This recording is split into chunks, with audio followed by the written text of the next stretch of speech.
beautiful. Before we begin today, I would love to say this. This episode is not about tying things up neatly in a bow. It's about integration. It's about meaning and beauty after the storm finally settles and what remains after that happens. So I would love to invite you to listen with an openness and a gentleness with yourself and just curiosity about what are the nuggets that I might be able to take away. And I would also love to allow you to let this land wherever it needs to for you. So let's take a big deep breath together.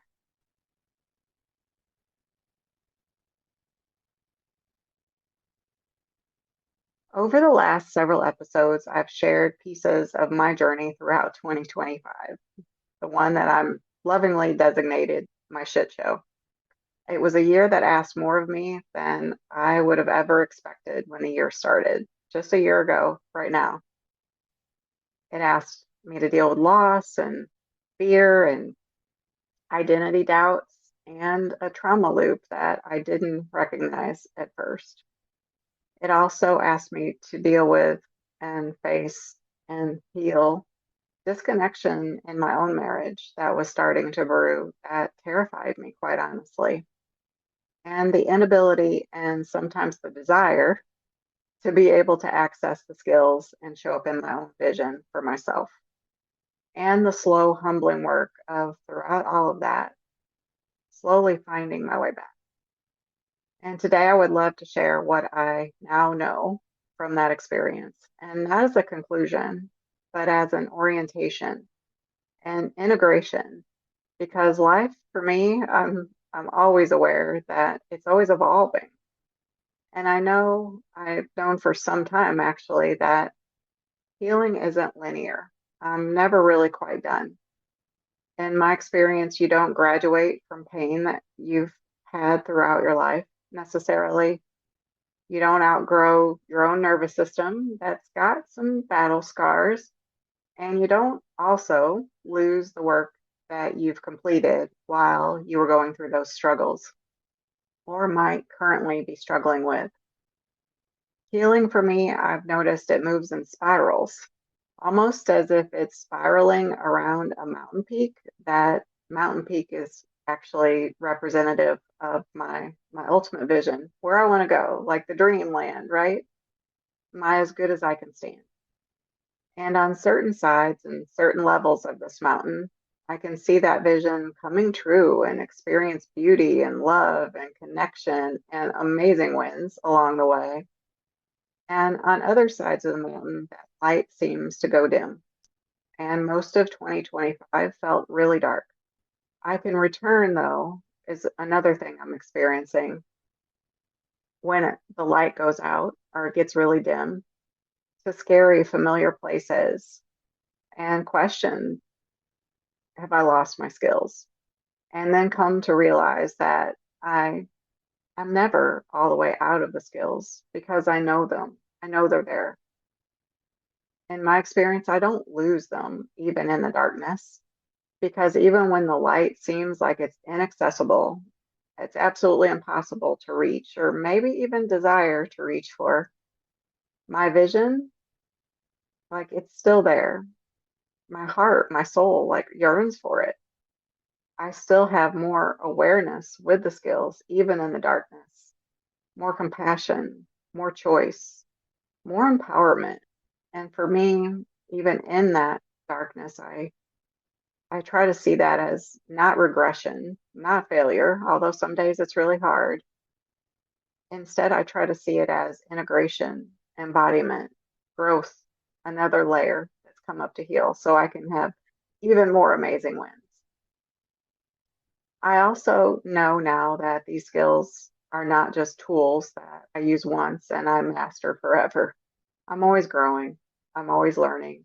Life is always evolving. So, of course, my use of these skills and these tools, it makes logical sense to me that I'm going to need to evolve those and my practice of them as well. Although when I'm in it, it just feels like I'm totally failing. And boy, I thought that skill practice was simple when I read the book, right? It's like, oh, I finally found the epiphany. I finally found the answer for me. And in theory, I guess they are simple and it should be easy. Yet I find that even though they're simple intellectually, they're not at all easy to practice, depending on where I am, depending on what I'm experiencing, depending on what I'm focusing on. The skills are practices, they're ways of being, just like anything else I would do to create muscle or intention. And they're always there for me once I once I know them. They don't ever completely leave me. And to return to them, sometimes daily, it is a choice. And sometimes it's moment by moment. And sometimes, like last year, when life felt so overwhelming, they can feel out of reach for a while. And I would love to invite you to adopt this frame if you find yourself in that place, if you're swirling around the mountain and you're on that dark side. This does not mean that you lost them if you're sitting or standing or walking through a dim time or a dark time. It may just mean that your nervous system needs some love. It's asking for some care. It's asking for some acknowledgement, some gentle, loving self care before it can go back and access the wisdom of the skills and your own vision again. You never lose these skills. And I believe that they found me. I didn't find them, and they couldn't find me until I was ready. And just like that, they don't leave me. When I'm ready to pick them up, there they are. They're still waiting for me. And they still hold the same magic to be able to get back on track. And that's what I love. This year, or last year now, 2025, stripped away a belief that I didn't even realize that I was still carrying. I thought I had healed that. And that belief is that my worth is dependent on how much I can handle, how well I can fix things, how much I can help, how well I can even hold it together. And now, after 2025, what remains is something quieter and something true, something authentic, that my worth is not measured by my current capacity. My worth is inherent.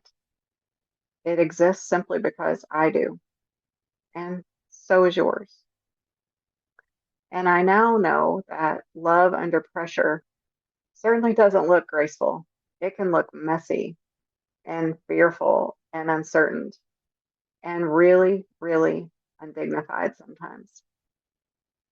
But love doesn't disappear when things get hard, just like my skills don't. It waits if we're willing to return, in my experience, to our own accountability, our own humility, and our own care. And my faith has deepened in that. Not my faith that life is going to be easy, but faith that even when it's not, that love is still available.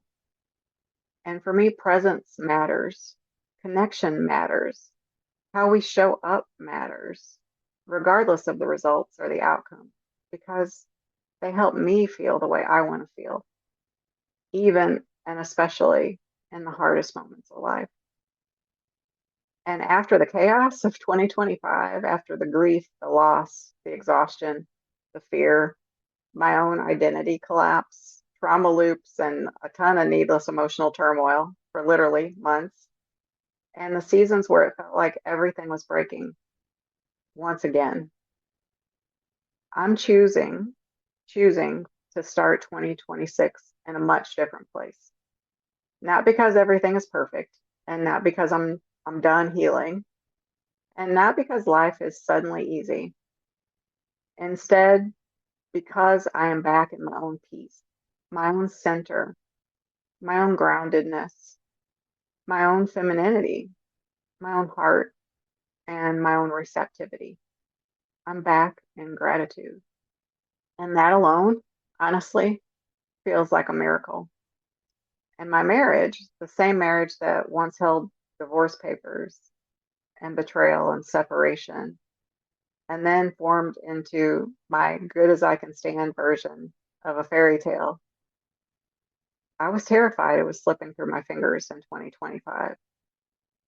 After making the choice to soften, to come back to me, to ground, to be receptive, to be grateful, all of the skills, my marriage now feels soft again, connected again, playful again, romantic again, and yes, passionate again, and even easy and natural again. No more walking on eggshells.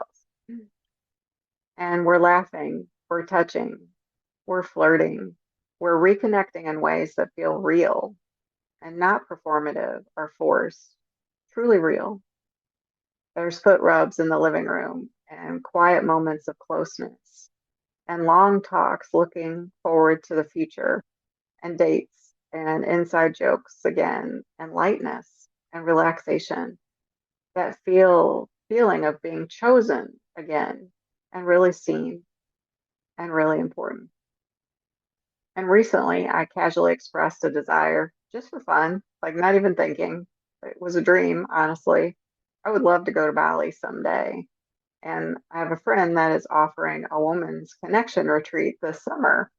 And I was like sharing about it from a girl of fun and light, excited place that I would love to do that, something like that someday. And kind of even teasing that she needed to stop doing this because she has been doing it the last few years. And I would just really love to go. And from where I'm at, it's about a 24-hour plane ride. And of course, there's, several days in between with the retreat and the expense and leaving home and all of the things. And I didn't share that from like a strategy or control or like having an ultimatum or a ulterior motive or a plan even. And not even honestly as a hint that hint, hint, here's some information. If you want to know what to get me for my birthday, I'd love to go to Bali this summer. It was just a soft desire, honestly, spoken out loud. And my husband, he looked at me right away, didn't hesitate, and said, "You should go. Let's make that happen." Serious, like completely serious. And I was shocked. And I don't know why I'm still shocked when he does that because he's so amazing. And I really do believe if he can meet any of my desires, he's going to. Yet this one, it felt so unexpected. I was really in a state of being unassuming, totally relinquishing control and just like kind of dreaming. And he didn't offer any resistance, any fear or shutdown. There wasn't any of that behind really just wanting to offer this trip up to me. He offered it with love, or offered it with openness and support and a ton of generosity, genuinely just simply wanting me to be happy. And he's even planning a trip for just the two of us later this year, not to escape life like we would sometimes talk about last summer, but to deepen our connection and, in his words, to embrace our love and enjoy life fully, to reconnect, to remember who we are together even more deeply, to breathe and relax together. And my family, my handsome, amazing sons, who also struggled in their own way in 2025 with everything from finances and the emotions of losing both of their grandmas in 1 year after never having lost anyone close to them before, and all the certainty that that brought up. They're also healing and thriving. One starting a new job next week, one thriving in his career and his own personal confidence, and one being accepted into the National Honor Society and opening college acceptance letters with the biggest smile and excitement and hope for the future in his eyes. And I am like just head over heels in love with all of them and really, really joyful at watching it. And even though only one of them lives at home full time now, they've started gathering again in our living room at least a few times a month, laughing and playing games and being loud and just being young men because they want to be here with us. That's why they choose to gather here. because they could do that elsewhere, but they want to be with us because there's a safe place. It's safe to feel their emotions. Their mom is regulated again. Their mom is grateful. Their mom is girl of fun and light most of the time. And my house feels full, full of hope and full of love. And this past New Year's Eve, just a few weeks ago, they had such a fun time making fun of my complete lack of pop culture knowledge for hours while we played this game on one of their phones. And I just couldn't help but laugh, like laugh at their loving insults until I cried because it wasn't meant from being facetious. It was all meant out of love and it was fun. And it was light. And I cried. I cried because life, not because life is perfect, not because life was suddenly all better, yet because life feels alive again. It feels hopeful. And that laughter in my home and connection in my marriage and peace in my body, that softness in my nervous system, that joy in my heart, it makes these skills so worth it. Because without them, I don't think I'd be there. Not after last year. So am I still healing? Absolutely. Am I still integrating everything that I experienced last year? Absolutely. Am I back to full ease and total rest? Not quite yet, but I do feel like me again. And just like my original marriage transformation a few years back, feeling like me again, that alone is priceless because peace is priceless. Connection is priceless. Self trust is priceless. Feeling safe in my own body is priceless. And feeling like more of myself again is priceless. And if 2025 taught me nothing else except for add another layer of gratitude for all of those things, it was worth it. And that's priceless. These skills truly are for me. They saved my marriage once, they saved my family once, and last year they carried me through in a messy fashion, nonetheless, the hardest year of my life so far. And now I feel joy returning to my own self care again. I'm taking a course I'm excited about. I'm playing with our new puppy. I'm getting back into yoga. I'm reconnecting with my body and my breath. I'm choosing pleasure again. I'm choosing rest again. I'm choosing joy again. I'm choosing faith again. And I'm waking up with excitement and purpose again for the day ahead instead of, honestly, most of last year, it was waking up with dread and emptiness. And not because life didn't hurt. That's not what happened, because it did. And I survived it with these skills, not with perfection, but with remembering to love myself, to find my vulnerability and gratitude, even in that mess. And I grew through it, and I didn't lose myself at the end of the day. I simply found a deeper version of myself, a softer, braver version, a more compassionate and more embodied version. And this is the truth I would love to invite you to hear, what I've learned from all of this. You can go through the worst year or years of your life and still come back to love. You can come back to peace and connection and joy and come back to yourself whole and full. 2025 didn't destroy me, although there were several times when I thought it was going to.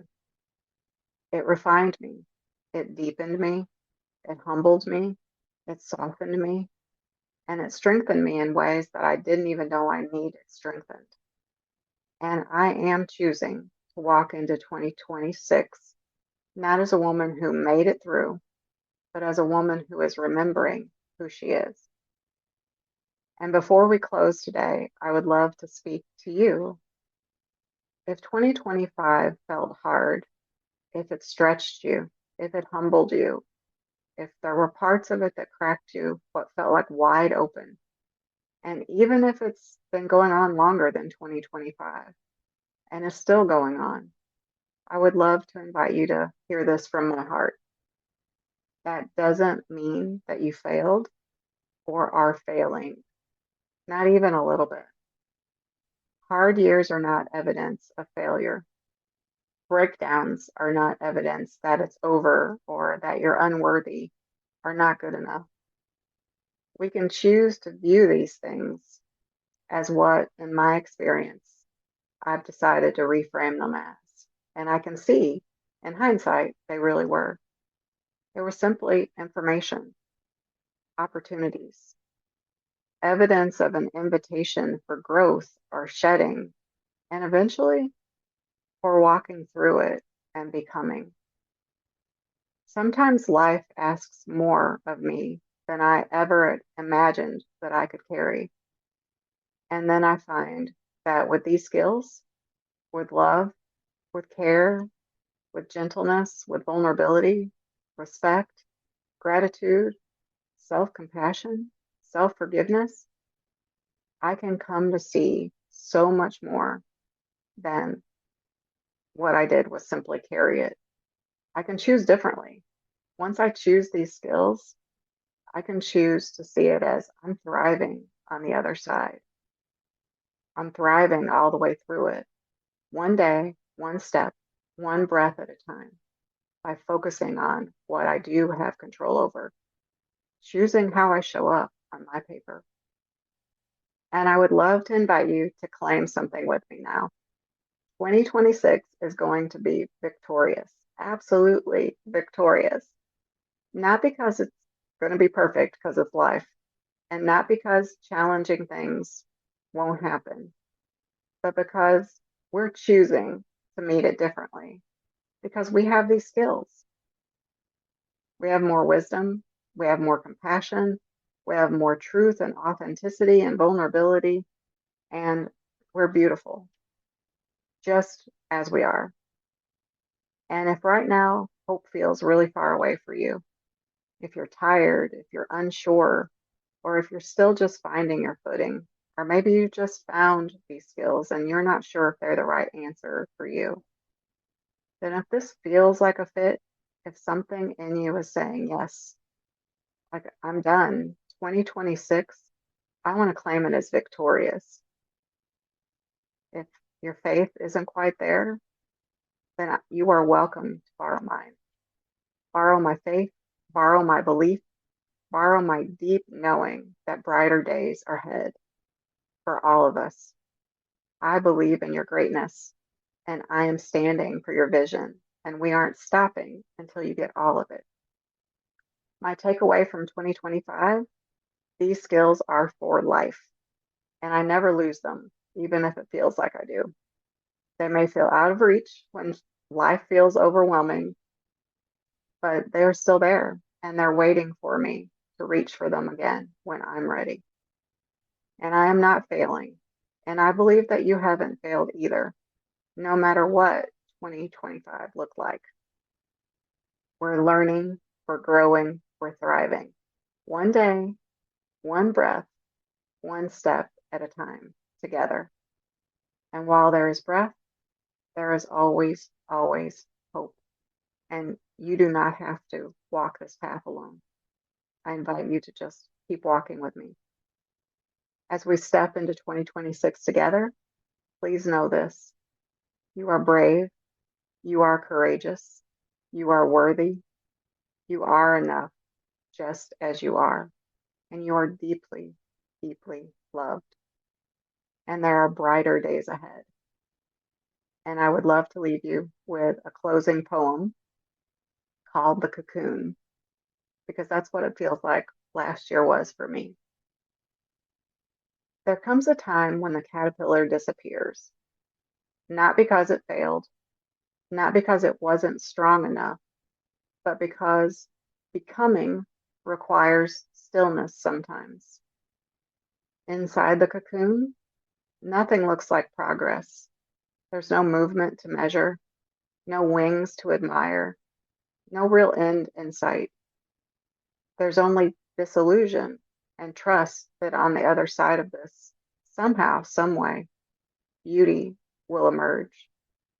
There's only the quiet work of transformation, and all without the certainty of what exists once the cocoon process is complete. And from the outside, it can also look like nothing is happening. Yet, in reality, everything is happening. The caterpillar doesn't rush the process, it's wise. It doesn't apologize for needing to take time to rest, to transform. It doesn't question its worth while it's doing this, or because it no longer looks the same, or that it feels afraid or uncertain. Instead, it settles into the cocoon with faith, faith in the uncertainty that one day, without forcing, without proving, something beautiful is going to appear. It's going to emerge with wings, and that beautiful butterfly is going to take flight, feeling alive and free and grateful and excited for the next stages of the journey ahead. So if 2025 felt hard for you, perhaps it wasn't failure at all. Perhaps, like me, it was just your cocoon. And now it's time. It's time to claim 2026 and all of its glory.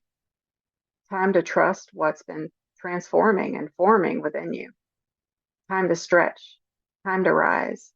Time to remember who you are. It is time to claim your wings. It is time to fly. And these skills and this community are here to support you every step of the way. Simply reach out your hand. And thank you for walking this journey with me. There is more ahead. Next, one of my amazing clients shared her transformation story with us about moving through infidelity for a second time and into the beauty of transformation, just like that beautiful butterfly emerging from its cocoon. And we'll step through this year together. And I am sending you all my love.